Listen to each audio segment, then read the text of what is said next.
How's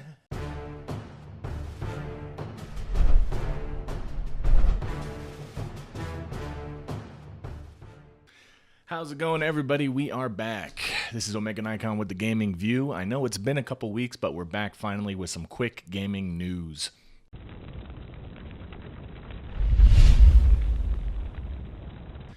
So our first story this week has to do with the game Fortnite. If you're unfamiliar with that game, it is a zombie horde survival build game, which is inspired by Minecraft, basically. Aside from the part where we almost died, that was amazing. Hey, don't mention it.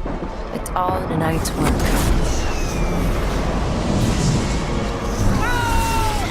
All right, guys, who's up for pizza? Oh yeah, pizza! It's currently in early access, and you can purchase it for $40, $39.99. You can get better editions for $49.99 or $50, $90, or even $150.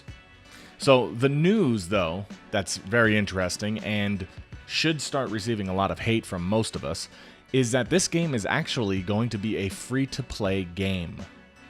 Free-to-play.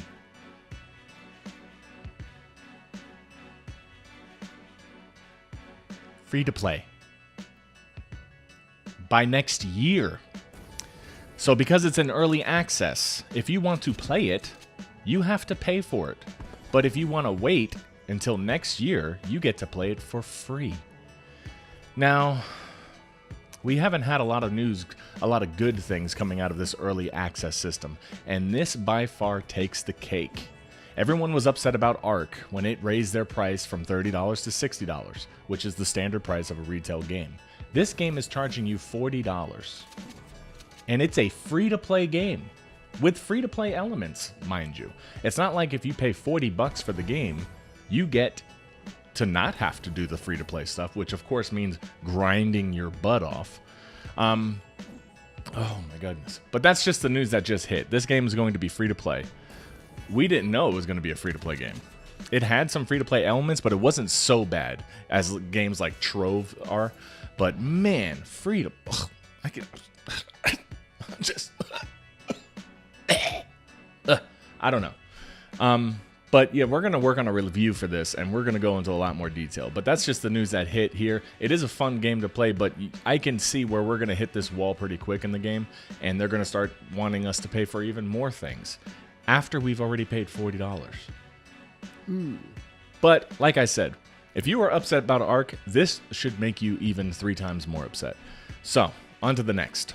Speaking of Ark in early access, Ark was supposed to officially be released August 8th, which was yesterday. But because of certification issues with the retail edition, they had to push the release date to August 29th instead. Not a huge deal, but I'm sure everyone who was butthurt about the price increase will probably find something to cry about with this news. Because of the delay, Wildcard will be able to update the new map Ragnarok even further, which will release for consoles on the same day the actual game comes out. They'll be able to flesh out the overall game a little bit more, and instead of waiting till November, Microsoft Crossplay will come out August 29th as well. So Crossplay, if you're unfamiliar with Ark, you can run a dedicated server, but you need to have an extra Xbox One in order to do that, and then you can have as many people play on that server as you want. So with Microsoft Crossplay, we'll actually be able to run our dedicated servers on our Windows PCs and then play on our Xbox consoles. So it'll, free up, especially for people who don't have multiple consoles. Fortunately, I have multiple consoles, so I'm able to run a dedicated server, but it would still be nice to run one on my PC. That way, me and my wife can play together with all our friends and have a good old time. Our last piece of news has to do with Marvel vs. Capcom Infinite. They've released another character that we have seen before and played as before, and nothing interesting before. Ghost Rider, one of the most iconic Marvel characters, probably one of the most recognized, not the most recognized, but one of the most recognized because he is unique in many ways, unlike the stupid Ghost Rider version from Agents of S.H.I.E.L.D. I call him Ghost Driver. But anyway, so he will be coming to Marvel vs. Capcom Infinite, and we know that because they confirmed it. We also know that Dormammu and Firebrand will be coming out because Marvel released the the crossover covers for some comics they were doing for the series, and Dormammu and Firebrand are on one of them. Another interesting note is that a female Thor character, I forgot the name of the character itself, is on another cover, so we may be getting a reveal of that later on.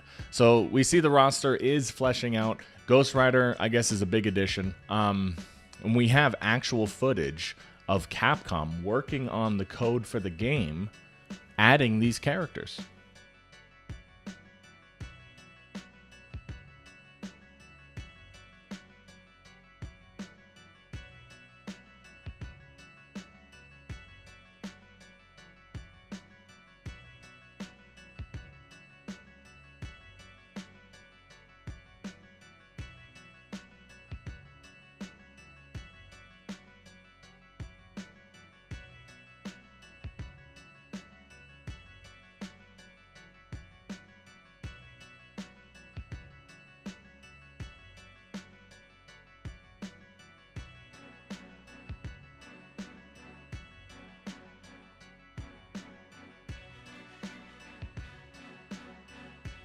Yep, it's that simple, folks. Control C, Control V, and we have a new roster. Ghost Rider is pretty cool. I think it would be cooler. It would be really cool if you could play as like Johnny Blaze and then transform into Ghost Rider, like in a match, and you have two different types of play styles. That would be really tight. Obviously, the video we're showing is from Marvel vs. Capcom Ultimate 3 Ultimate, but they haven't really changed much of any of the characters that they've brought in. They've maybe updated some of the models and made them look worse, but the moves are generally all the same. Spider-Man's special is different, and I think that's the only one so far. So showing the video from an old game for Ghost Rider is probably pretty accurate on how he's going to play in Marvel vs. Capcom Infinite. So, but it would be cool. It would be a really cool mechanic if we could play as Johnny Blaze, like start off as Johnny Blaze and then during the match, you know, use two power bars to transform into Ghost Rider for as long as we want, you know, and then it would totally change the way he plays. That would be tight. It would take work, and I don't think Capcom likes doing work, but you know, what are you gonna do? As a matter of fact, why not even throw Nicolas Cage in the game as Johnny Blaze? Because if anything, he'd be hilarious to watch. You're a bad man. And this thing, the writer, he feeds on Batman and he's hungry. He's hungrier than he's been years. And knocking at the door, screaming at the door. So that's all the news we want to touch on this week. We know it wasn't like we were taking a couple weeks off. Don't want to say that. We're not taking a vacation, Angry Joe. Although I completely think you deserve one. Love your channel, love your content. But yeah, we had some friends come up and visit us, and then I got sick really bad for about a week there. I thought I was going to die a couple times, but I was saved from the brink of annihilation. Other than that, we're going to get back to our regular schedule. We'll get back on the podcast. We'll get back on the gaming news, and we'll definitely get back on the stop messing with it stuff. There's a lot more characters in Marvel vs. Capcom we need to go over and explain who they are. You guys are liking that series, and we appreciate all your views. Please hit that subscribe button. It shows us that we're actually doing something cool here, even though we love doing it. This is a hobby that we're trying to turn into something a little bit more, and so we thank you guys for helping us do that and being with us as we started off from nothing to where we're at today. So, want to thank you guys. I'm OmegaNikon from the Gaming VUE. We'll see you later.